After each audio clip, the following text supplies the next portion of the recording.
Welcome, everyone. My name is Lindsey T. Jackson, and we have another amazing unlearning in store for you. I'm so excited to be joined today by Melissa Urban, joining us from Salt Lake City today.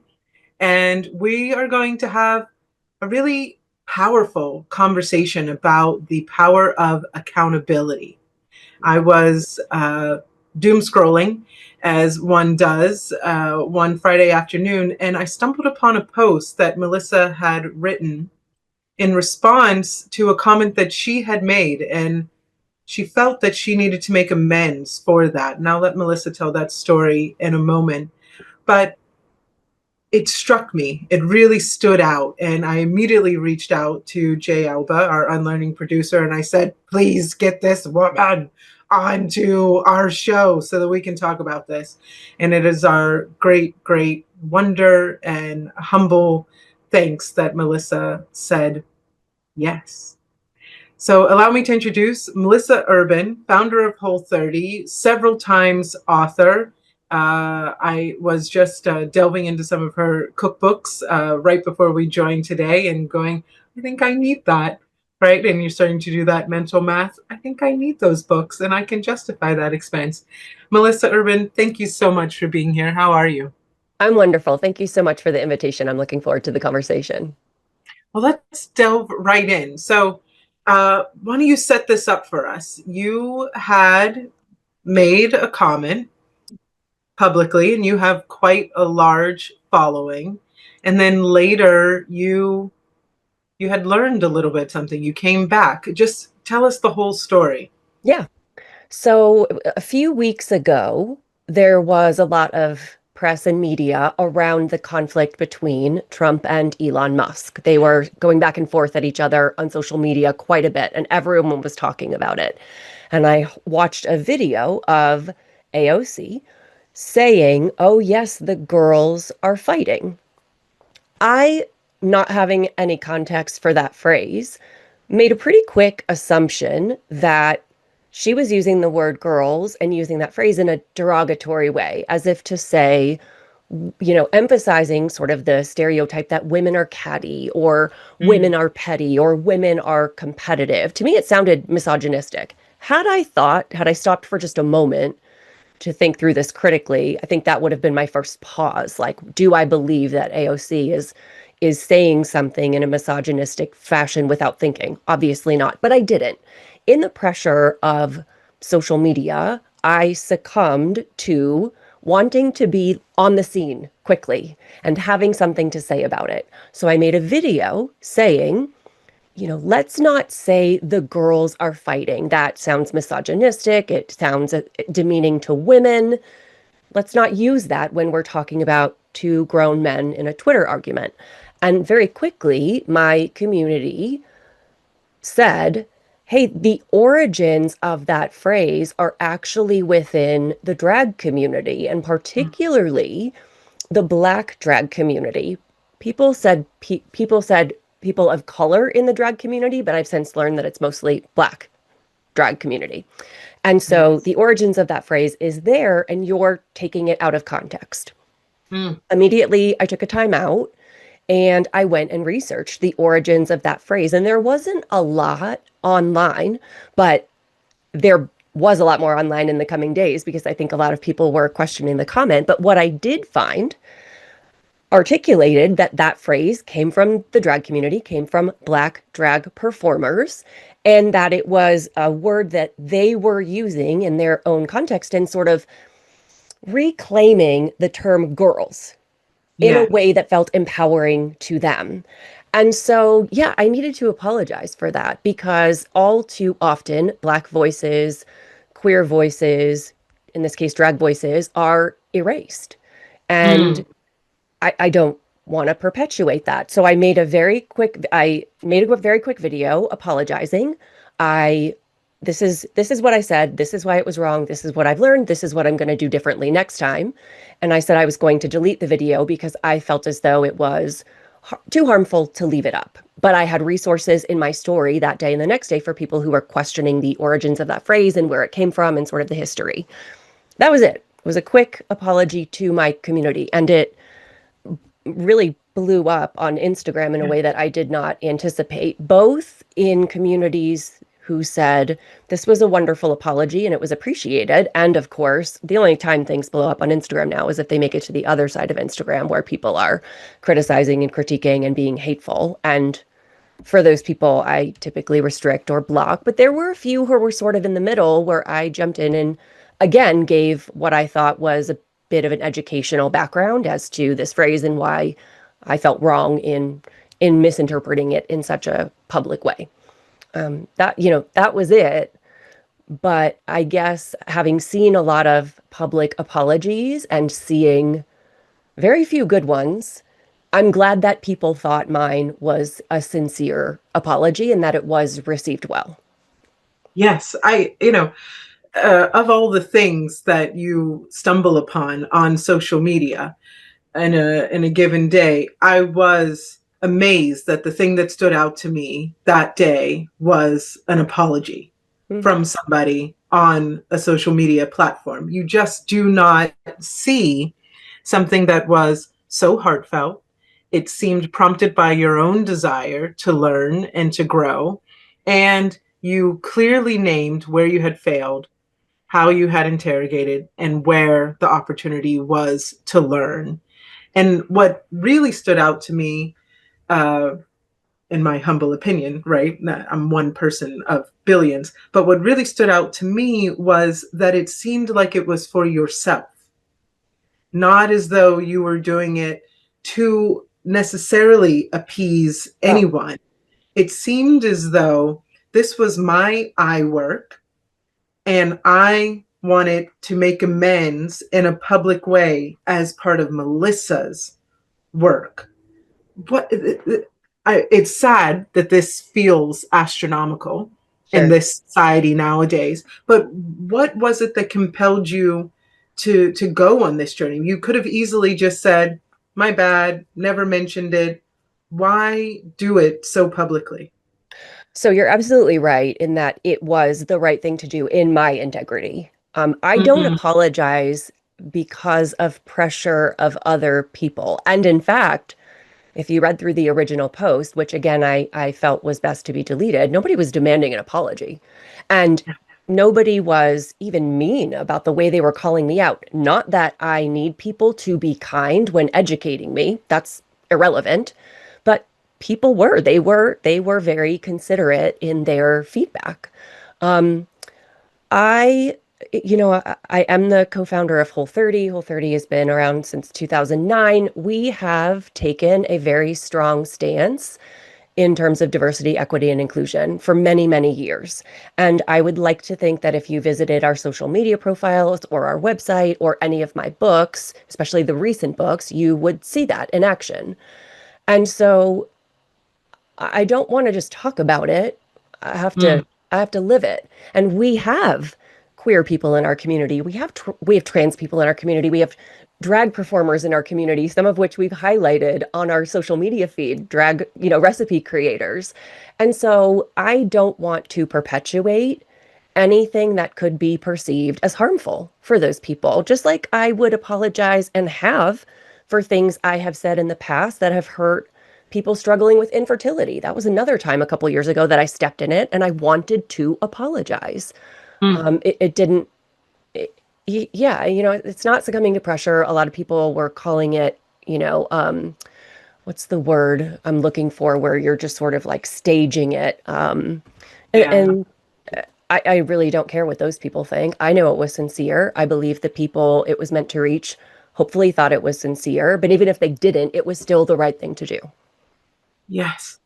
I mean, I want to call out the kind of elephant in the room that there's also something there, I think, about the stereotypes we might have, calling in from Seattle as a Black woman, right? We're like, what is this white Utah woman coming on here apologizing? Like, there's a little bit like, are the pigs flying? Like, I've never seen this. Right. but Fair.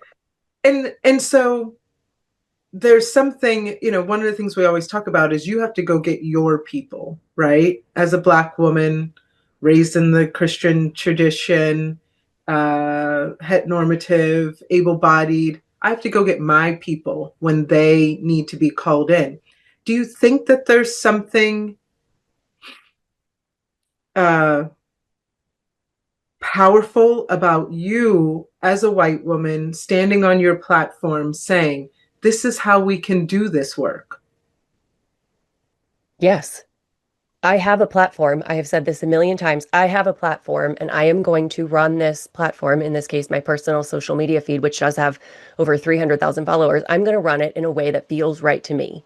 And that Mm, includes sharing my values, sharing my views, sharing the things that I've been educated on, and yes, rounding up other white women and other people of privilege. I am the most privileged of the privileged, except for being a man. And so it is my responsibility, part of my responsibility in doing my own work, my own anti-racism work, my own educational work, my own personal growth work, is to share what I have learned and hopefully model the kind of behavior that I'm talking about wanting to emulate. And I don't mm, always do that. And when I get it wrong, yeah, I need to say, I got it wrong. Here's how I got it wrong. Here's what I'm going to do differently, and then do it differently. That's the yeah, most important part. yeah. So many leaders that I work with, they struggle with this piece around accountability. They really struggle with it. The moment they have to be accountable to their own actions, to the harm that they have done, sometimes intentionally, often inadvertently, they just that's the moment when they want to turn away from the practice and go, never mind, this is too hard. What is it in your life that has led you to step into it? I mean, a lot of therapy, a lot of Yeah, therapy for many years. yeah, I'm a girl. huge fan of therapy, yes. A lot of deliberate anti-racism work, a lot of making Mm, myself uncomfortable and sitting in that discomfort. But my initial reaction is also to get defensive. My initial reaction still is always to say, well, I didn't mean it like that, and you shouldn't take it like that. And of course, that's my initial reaction. I think that makes me human. It's what I do with that. And I've had mm, enough experience stepping in it and doing the wrong thing to recognize when I show up that aggressively defensive, there's something to look at. Take a pause, take a look at that. I've learned that when I think about doubling down, that's my ego talking, and it's not in the best interest of my own integrity. And I've learned that through, trial and error, through messing up, through a lot of therapy, and through learning to be comfortable in that discomfort. I think that's a really important skill that is not taught often enough. mm. Do you find in your community, I have read enough about you to know that I think your personal community is very diverse, but in the communities that you grew up in, assuming many of them might have been predominantly white, do you think that that is a skill that is taught? No, very much no. In fact, I grew up in a very loving, very close Catholic Portuguese family whose strategy for dealing with negative things or discomfort was just not to talk about it. If we don't talk about it, if we don't look at it, then it doesn't exist. That was what I was modeled for the first like 20 years of my life. And it required a lot of unlearning and a lot of therapy and a lot of confronting some really not great things that happened to me and that happened in my family. So there was a lot of work there, certainly. And then when I really started doing my own anti-racism work, that was, I think, another really big leap for me in that I would be listening to Black women in particular, and what they were saying was making me so deeply uncomfortable and so just uncomfortable. And if I was going to learn from it, I had to be willing to sit in that discomfort and actually move past that into the message. And so I Yeah. really, as much as I have said and will continue to say, it is not your job to educate me, I am super grateful to the Black women who have given their time and emotional labor and and thoughts to people like me so that I can at least have the opportunity to confront things that I may not have wanted to confront on my own. Yeah. I'm struggling because the questions are coming so fast in my head that I'm like, I have five questions I want to get out of my mouth at once. But can you talk about in your book, the Book of Boundaries, you're introducing ways that we, both in our internal practice, can develop healthy boundaries and the ways that that impacts so many areas in our lives. At the same time, in our last Unlearning episode, I was saying how one of my trigger words lately is boundaries because so many people misuse it. They use that's my boundary as an excuse for any flavor of behavior. Can you talk about the line between boundaries and accountability? Absolutely. I think there are a lot of misconceptions about boundaries, that Mm, boundaries tell other people what to do. They don't. They tell other yeah. people the actions that you are willing and able to take to keep yourself and your relationships safe and healthy. People think boundaries are about pushing people away and keeping them out of your life, when in fact, a healthy boundary is designed to make the relationship better and keep that person in your life in a way that feels safe and healthy to both of you because your Well, let's needs and say comfort. all of that Yes, again. What you just said there is revolutionary. Somebody today just had their mind expanded. I hope so. Boundaries are not about pushing people away, they are about bringing people into a closer relationship with you. Yes. A closer relationship and a relationship that feels good to both of you. Because often, as a people pleaser, you will roll over to demands and external expectations and put your own needs and comfort and feelings at the very bottom of the list if they show up on the list at all. And one of the central tenets of a healthy boundary practice is recognizing that your needs and comfort and feelings matter too. And Mm, that until you express those clearly and kindly, the other person is not a mind reader. They don't yeah. know perhaps where your limits lie. And once you explain that clearly and kindly, you have a much better chance of meeting in a place that feels good to both of you. But until you do that, the relationship will always feel unbalanced. You will continue to feel resentful and taken advantage of and burned out and exhausted and anxious. I mean, boundaries really are a way to preserve your relationships, to keep people in your life in a way that works for you. But does it mean that I get everything I want every time I want it? No, in that I can't make my sister show up in the way that I really want her to. I can't make her, you know, stop demanding that I babysit and making me feel bad every time I say no to babysitting. I can't change her behavior. Mm, And my boundary isn't designed to change other people as much as you would like to say, if they just did this differently, everything would be better. Your yes. boundary is you can't keep, I will not allow you to keep showing up like this in my life because it is too hurtful to me. And so I will be ABC. And maybe that means doing something that you don't necessarily want to do. It may involve not talking to someone for a little while or changing the way you communicate. I think communicating in person is too harmful, and I would like to switch to communicating via email right now. That's a very common one with co-parents, as an example.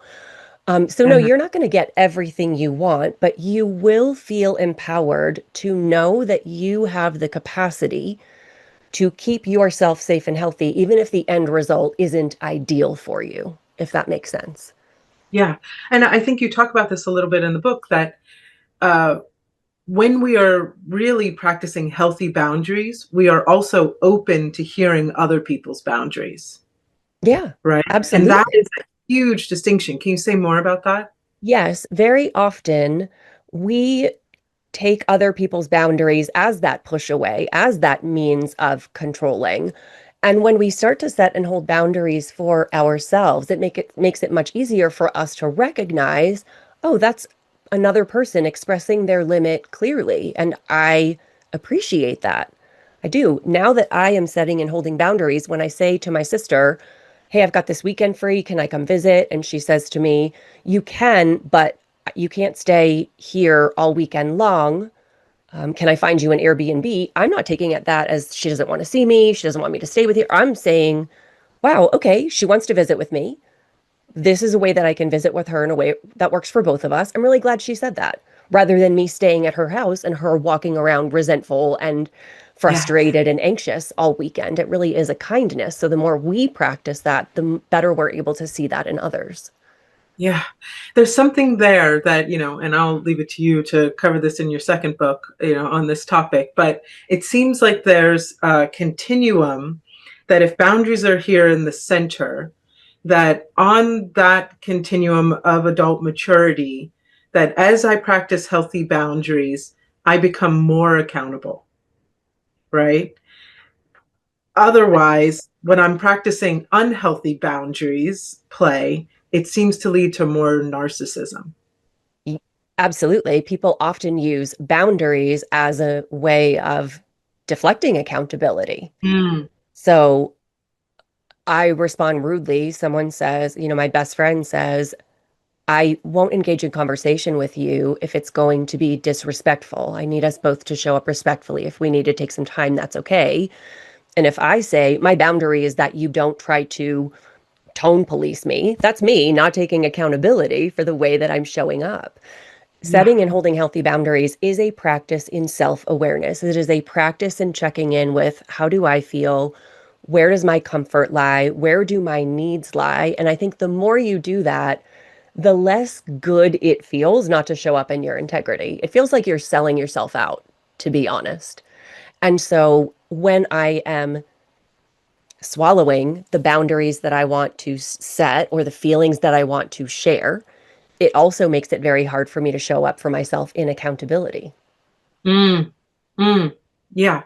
I mean, this is really just like popped off so many things and I'm feeling it in my body, that like enthusiasm, because I think what you not only modeled but are writing about is so needed right now. Many people are missing this. They're going to talk therapy and they're not figuring out yet or not being pushed to then practice it in relationship. So they go out and it's kind of clunky. They're using all the therapy words, but not realizing that, as you said, it's meant to bring you into closer relationship, healthier relationship. And instead, they're just staying in these individualistic mindsets or paradigms where I get what I want when I want. There's no accountability. There's no integrity. There's no compromise. And that was what was interesting when I was reading some of the comments. I mean, and there were thousands upon thousands of comments to your post, is watching the people that were telling you you shouldn't have to apologize. Yeah. Isn't that What came wild? up for you there? Yeah. You're not the one who was harmed. You're not the one who did the harm. Your opinion on whether or not I should apologize is absolutely irrelevant. I, I don't know how to put that any more plainly. Like I don't really care whether you think I Yeah. should or shouldn't. I should. And that's the only thing that really matters. Yeah. That was so fascinating watching people express that they were triggered by you Yeah. holding yourself accountable and acting in integrity. That's It, wild. it is wild. Also wild is the number of white women who accepted my apology. And I had to gently say, I think what you mean to say is I appreciate witnessing this or I have learned from this, but like the apology wasn't for you.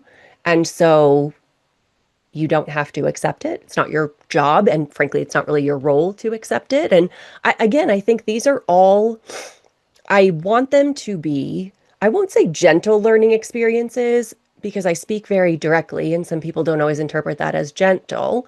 But I want to be a safe place where other white women can mess up. We can have the conversation about it, and then everybody walks away feeling like I know how to do better next time. Mm, mm.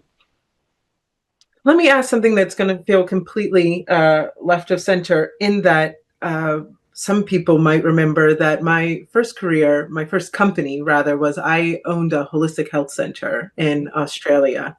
And, we had everything from naturopathy and osteopathy to counseling and Pilates and muscular therapy. And, it was a direct outcome of my graduate studies.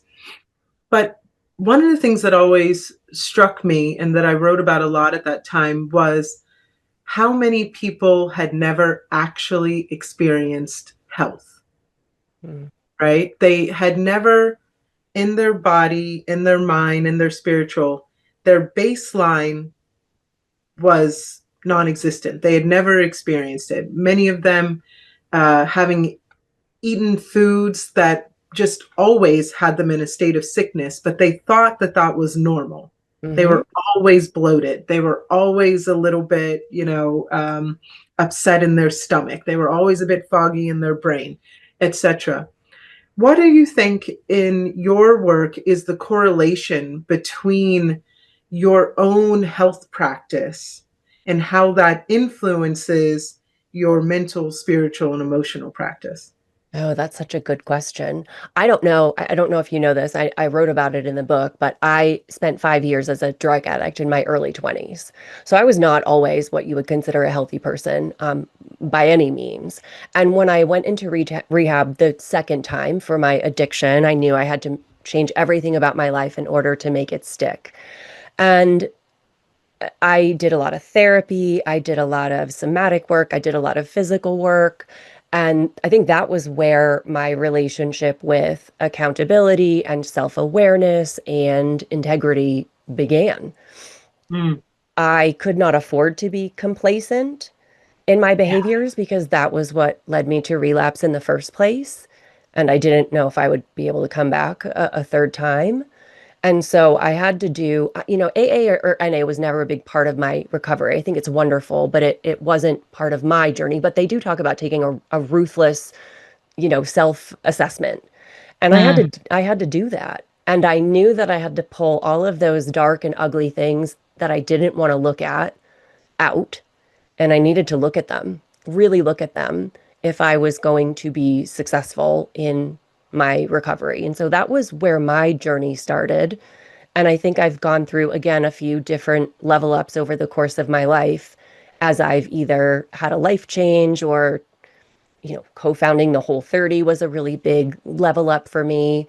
But it started there out of necessity, honestly. yeah, yeah.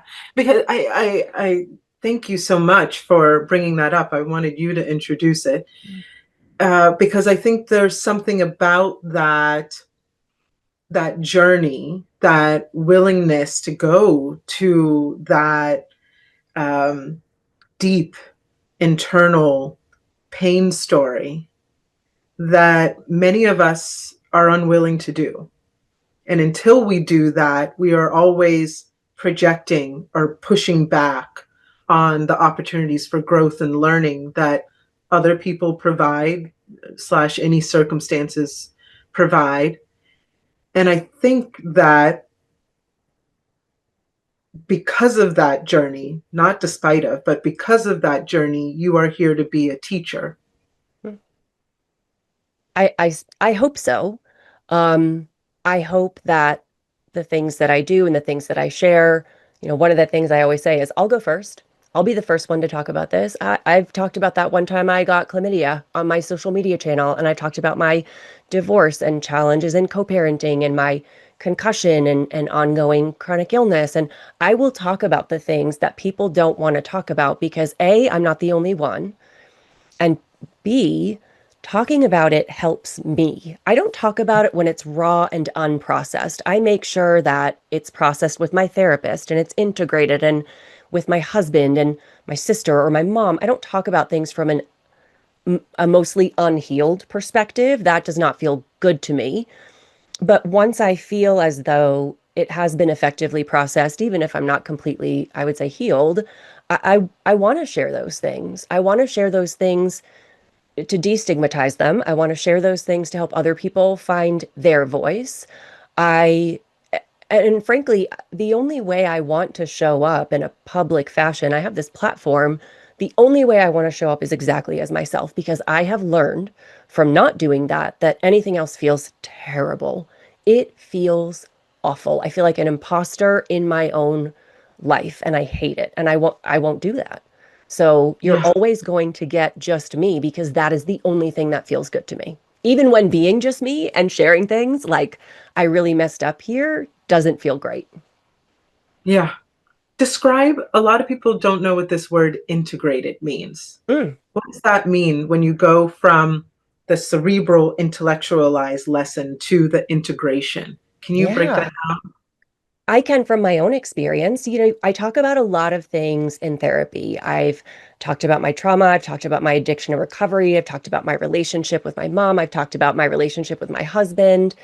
And it's one thing to talk about it in therapy, the lessons I learned, this coping tools I'm given, the strategies I pick up are incredibly helpful. But unless and until I go out and actually apply those in the real world, it's not helpful.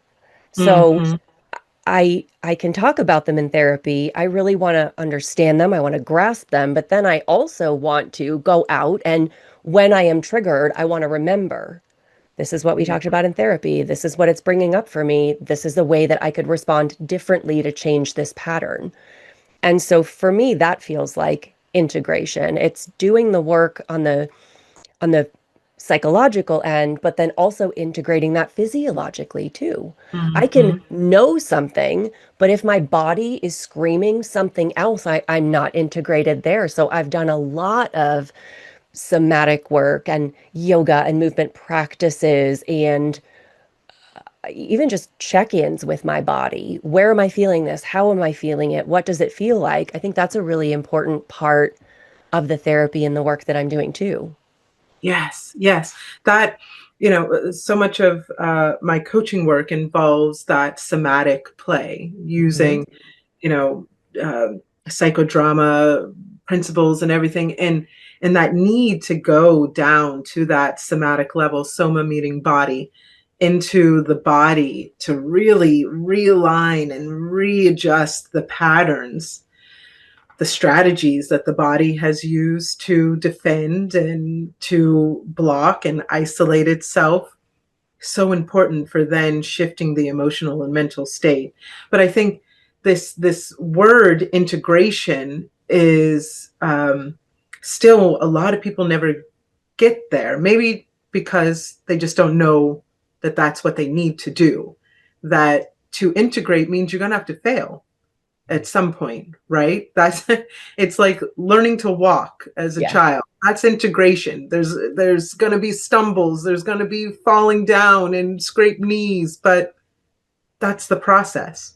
It is the process. I think about conversations I have with my husband when he and I first got together 8 years ago. We had a communication pattern where when there was conflict, he went away immediately and took it very personally. And I kind of emotionally checked out and was like, okay, well, I don't really need you anyway. And it was, of course, an incredibly damaging pattern because it fed on each other. And Yeah. so I was talking to my therapist about it. He talked to his therapist about it. And what it looked like to integrate that work was the next time we had conflict, he would go away, but he came back faster. And I would Mm, emotionally check out, but I would check back in quicker. And then eventually he is not going away at all. And I'm not checking out at all. And we're having the conversation, and it's rough at first, but it's getting better. And over the years, we now are immediately getting into our like, okay, this is conflict. This is how we want to handle it together as a team. It's us against the problem. But that took years yeah. of unlearning and practicing and being willing to be hurt in the moment because you're doing it and your partner isn't. It's not easy work. Yeah. Uh, uh, uh, can you take that one step further in terms of all of this work that you've done? How has that directly contributed to the life that you're leading now? Your Oh, partner, beautiful relationship, your business, beautiful abundance there. How has this work around accountability and boundary setting that I work led to this beautiful existence, Melissa? I feel so comfortable and confident being me. And Mm, it's not external things. It's not, oh, I got this best-selling book nod from this newspaper. It's not that. It's that regardless of what is happening in my life and what my life looks like, I know that I am confident, I am capable, I have tools, I have resources, and I think this is important. I'm never betraying myself. I yes. don't betray myself. I didn't make up that phrase. I mean, maybe it was like a Glennon Doyle thing, but like, I will not betray myself. And that feels really good to know Yes. myself well and to be willing to sit with myself and to be willing to examine the parts that I like and the parts that I don't like and want to change and go back to maybe some of my childhood thoughts and like all of that just feels really good and it makes me feel very confident and capable in my life, whatever I'm doing, regardless of the external factors. Somebody needs you to double click on that. Give an example of a time when you used to betray yourself and what Oh, that I mean, for a very, Melissa said, girl, I got which yeah, one? do you have hours? You know, there was a time in the earliest days of Whole30 where I felt like an imposter. This business was taking off, and I really felt as though, and I think imposter syndrome is pretty common, but the way I navigated it was to cultivate this persona that I called Whole30 Melissa. Whole30 Melissa was always groomed to perfection, hair done, makeup done, she practiced everything she said a million billion times and only showed up on a social media story when it was perfect. She never said, I don't know. She never talked about her challenges or difficulties. And it was this image crafted life that nobody could relate to, that I could not relate to, and that I couldn't even uphold. I could not uphold the standards of Whole30 Melissa. And it felt terrible. It felt awful. And it wasn't until I went through a divorce and a business split and all of this really messy stuff that I was like, I'm not going to do that anymore. I don't know what I'm going to do instead, but I Mm, don't want to show up like that. I don't like it. It doesn't feel like me. It doesn't feel good. It's not honest. It's not authentic. And I think that was another sort of level up where the way I showed up began to change pretty dramatically. yeah. Oh my God. Whole30 Melissa probably was best friends with LTHJ Global Lindsey, Yeah. who was always wise and hmm could pontificate on any topic at any time hmm and was so subdued emotionally because, she was a Black, strong leader and, just never weak, never cry, right? Jay probably hmm remembers. I used to think the worst thing I could do was cry in front of my team. Yeah.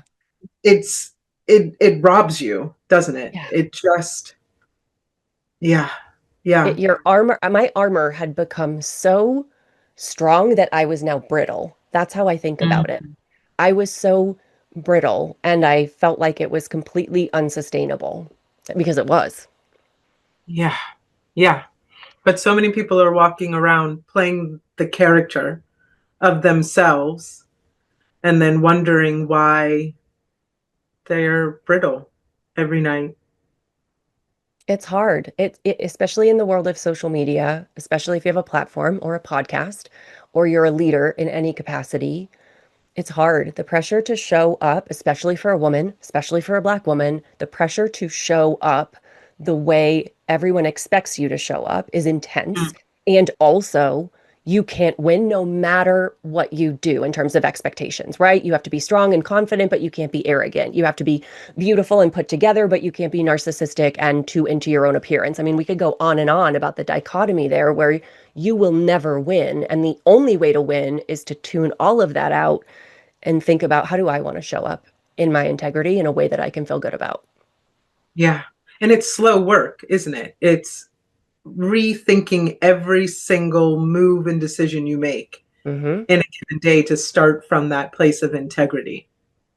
It is. And there's a lot of showing up in the old way or the old pattern or the old Melissa coming through and then me having to backtrack or me having to do the next day differently or me having to say, I want to have that conversation over again because that's not the way I want to show up. There's a lot of that. It's a lot of stepping forward and stepping back and it's messy. And it's painful and it's Mhm. uncomfortable. And yeah, it's slow. Yeah. But say again why it's worth it. Why is it worth it to do all of that? Because somebody's going, that sounds fucking tiring. Why would I go through all of that? I'm just trying to figure out how to get, through the day. Why is it worth it to go on that journey? What we've been describing is hard. We've already said that. It's messy, it's hard, it's slow. What I was doing before was also hard. Showing Hmm. up in a way that I people expected me to show up, needing people to like me, needing that external validation as a means of propping up my own sense of self-worth and value, betraying myself and knowing I was doing so, walking around feeling resentful and anxious and scared all the time. That's hard too. And one of my therapists said to me a long time ago, people will choose the hell they're in, even if they're in hell, because the idea of change is so scary. But I've had enough experience knowing that what I was doing before was hard, but it's probably not going to be as hard as making the changes. And one path keeps you stuck, and the other path expands your world beyond your wildest imagination. Yes. Oh, Melissa Urban. I cannot thank you enough for taking time out of a beautiful life that you are modeling for all of us to come talk about the power of an apology and holding yourself accountable. I love what you said about it was about standing in my own integrity. And I think right now we're desperately needing leaders who are guided by integrity. Yeah. I couldn't agree more. I couldn't Yeah. agree more. I will also say this in closing. All of the complimentary comments on that post made me deeply uncomfortable as well. Hmm. Because, in my opinion, causing harm and then making amends for that harm should be the bare minimum. That's the Yeah. bare minimum of being a decent person and caring about other people. And so I don't need you or anyone to say, I appreciated that. Good job. That was a good, I don't need that. And if you want to, okay, I appreciate that's how you're experiencing me, but like, as far as I'm concerned, that should be the standard. Yeah. It should be. And I think, at least for myself, it was so um, arresting in that moment to see something. It was almost like realizing you were thirsty, Hmm. but you didn't know it until the glass of water was standing there. And as a Black woman living through this moment, in that moment, I was like, I didn't know how much I needed to see a Hmm. white woman apologize, standing in her own integrity. Sometimes you just need that, like, oh, that's right. Not everybody's shit. Reminder. And that's what it was for me. So I completely agree with what you're saying. It should be from our own integrity. And I understand why so many people were um, touched. Yeah, I Yeah. appreciate that. To me, that is the highest form of compliment. And I very much appreciate that. And I'm so glad that something I shared was able to be that for you.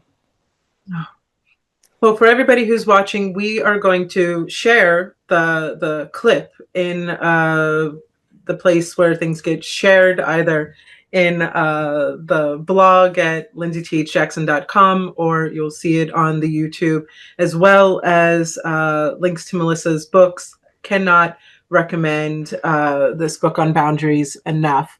I think I sent it to a couple of people as like a one of them being my ex-husband. No, I didn't, Melissa. I thought it. I thought it. I was like, state boundaries one more Maybe time. someone could just drop it on his porch, you know? Exactly. Just but they were in there. They were free. I just put it in your mailbox. I don't know. That's okay. He doesn't watch my show. Thank you so much for being here today, and thank you for going to get your people. Yes.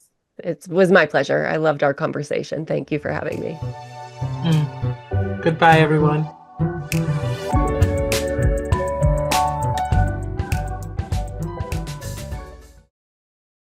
You're back. How long does it take to pee? As long as it takes, and I needed to top up my tea, All right, all girl. right. When you're perimenopausal, you'll find out how long it takes to pee. Not everything can be premenopausal. Yes, it is.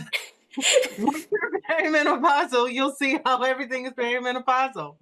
I'm hot, I'm cold, there's like heat coming from within my body. My fingers are cold, but my chest is like a heated blanket. I'm cold too. All of my appendages are cold, but my body is like a little too warm. Mhm. How did you Um, feel? yeah. I mean, I knew she was amazing, and just extremely intelligent and heartfelt, but that went to places I didn't expect. How about you? You were watching. Um, I mean, I was fascinated by the discussion, but I'm curious, like, what were the places that you didn't expect? Was it like the interpersonal, like her relationship and her divorce and stuff like that? Was that like the surprising directions? No, I think I just have never heard anyone articulate so well the difference between boundaries and narcissism, right? Like that. Um, this is one of my biggest pet peeves, listening to people say, "Oh, that's crossed my boundary. That's crossed my boundary," and you're like, holding you accountable is not crossing your boundary. Saying that, we're going to have conversation where you're just going to talk over me and devalidate all of my feelings and then say, I need to end the conversation. It's crossing my boundaries. Obviously, I'm bringing up so much from my divorce. Um, but I just thought she did a brilliant job of explaining that invitation that boundaries should be. It's an invitation to relationship, not away from relationship, even if sometimes that does mean you need to take space, as she said. Mm. I mean, she had done so much therapy that naturally she has these tools that maybe other people don't, and she's able to articulate the differences between these things in a way that people who are just seeing like therapy speak on social media can't, you know? Well, even people that go to talk therapy, I think the real difference is that we were really getting into in the end there was the integration, because you'll have Mm. people go to talk therapy for years and they do no integration work. It doesn't leave this cerebral mumbo jumbo, buzzwords, as opposed to the integration into the we work. How do I practice this in relationship, which is messy, to be in relationship, and how she described her relationship with her husband now, that ongoing practice that brought them closer and closer and closer. That I think is going to be really spark a lot in our viewers to go, oh, I'm meant to be integrating it. Yeah. Yeah, moving from um, like I work isn't just the work of self-reflection, it's the work of taking it and changing, you know? Mhm. Like there's no point in reflecting and saying, "Oh, I understand that I got defensive there." If you're just going to continue doing those behaviors that are defensive and toxic, you know? Exactly. Exactly. Was there a moment that really just was like for you? I had so many. I had, um, yeah, I think when she was talking about like her um like the originally this version of like a Whole30 Melissa, like her social media persona being so perfect, and then like over time just realizing that it's so much better to show up authentically. um like the process, the line that you said, I was so strong I became brittle, Mm, that really stood out to me. I really like that. yeah. Yeah. That's such a powerful image. Yeah. I Um, wondered, I didn't want to interrupt the flow of your conversation, but I was curious, like, you know, um, on social media, and she talked about this, like talking, you can't be everything for everyone, you know, mm, and like, oh, you have to be put together, but not so obsessed with your appearance. You have to be this, but not too much. And there's something there also where people want authenticity, but they also kind of want authenticity, but like in a way that is palatable to them, you know? Hmm.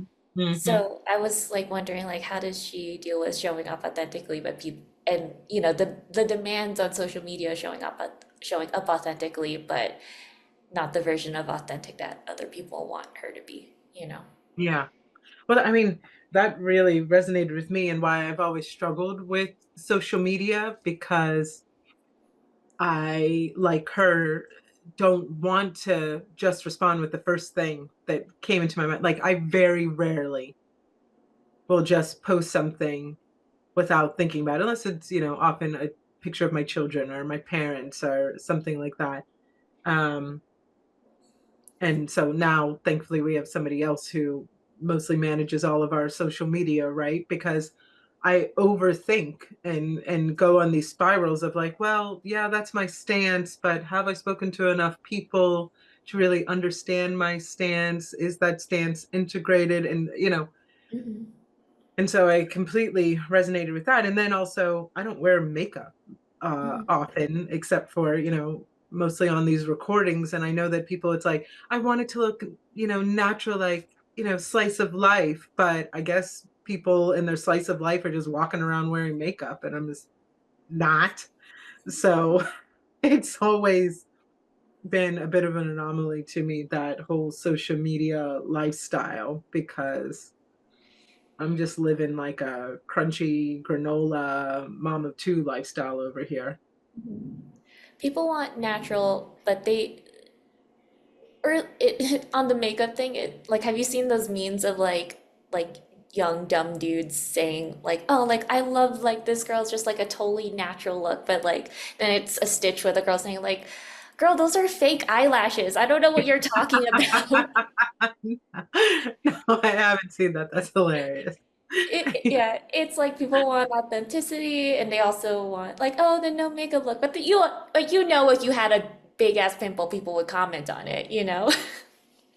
That's why I always give my pimples names. Aw. Serious. Oh, I had one here yesterday, and Cohen was like, Mom. It's like, are you calling me out on having a pimple? He's like, just didn't know if you knew. It's like, I didn't actually. Thank you. Oh my God, he's gonna have a rude ass awakening. Yeah, he's a 13-year-old boy. Yeah, it's Everything. coming for him. Let me say what's ever on my mind to say. Mhm. Yeah, but Yeah. puberty's gonna hit him hard. It's not gonna be funny when we're naming your pimples. Exactly. Exactly. I'll be like, I named this one Cohen 1, Cohen 2, Cohen 3. Yeah. Mm. But I also want to talk about, like about just some of the things that we talked about in our call, like when we ended the podcast recording and was just talking to Melissa, and she talked about, and I guess she did talk about it in the podcast as well, feeling uncomfortable with like the positive, like, wow, this is such a good apology and things like that, and saying like, yeah, like, it is kind of like, it's the bare minimum and it's great to recognize it, but it's also like we're at a place in our society where the bare minimum isn't being met right now. Mm. Um, and so we just and it's really great for her to keep in mind, like, it's good for these people to have like this outpouring of positive reactions and for her to have the reflection of like, it is a little uncomfortable to have it, but this is important to push the tiniest of millimeters forward so that way we're getting to a place where you know an apology like this is the norm, and then the response is, we appreciate your apology, thank you, and then we move on, and that way one, as we have more examples of this, it will become more normal, you know. Yeah. Yeah. And I think it is. I understood what she was saying, but for me, what was so clear when she posted this original post was it didn't seem like it was searching for anybody's validation, right? She had made a public comment. And so the corollary response was a public apology. But it didn't seem as though she was trying to save face or that she was trying to protect her brand or that she was doing it to appease anybody. You could tell the difference in her offering. And I think that that is important, that a lot of people, they can't tell the difference anymore. And so you need that stark reminder of like, oh, this is what holding oneself accountable looks like. This is, as we talk about all the time in our work, that FAIL acronym: to feel it, acknowledge it, interrogate it, learn from it. And I think people, as you're saying, they need an example of it to then compare the two. Like, oh, let me hold this next to something this politician said or did. Oh, I see the difference, right? So many people go through their childhoods never having seen modeled an authentic apology. And if there's something that's going to be out on social media these days that we can champion, it was something like this. Yeah. Yeah. She was very nice. She happened to also be nice, very wise, and very kind. Yes. But I think, as we always talk about, she seemed very kind, right? Not white woman nice, where nice to your face, stab you in the back. No, I was like, oh, let's go grab a glass of wine and sit and put our feet up in the sun or something. Well, Melissa said you were an amazing interviewer. I was very kind because, especially seeing some of the people that she's been interviewed by, some of my idols. Yeah. Mm. I mean, I've always said, Lindsay, like we're just gonna make you famous, you know? I feel like has been, well, I guess fame shouldn't be the goal, but you're just so charismatic, and such a great interviewer that like there's no reason why you shouldn't be on the same level as like some of these idols that you're referencing. When a Gen Zer says it, it must be true. I'm a cusper. I was born in 95. I'm a cusper too. 82, baby. All right, another great show. Jay Alba, the great Jay Alba. Thank you for joining us for the BTS. It's our first time recording BTS recordings. Thanks for watching. As always, take a moment to subscribe and like this episode so that we can keep bringing you great unlearning content. Bye, everyone. Very good. I told her to say that.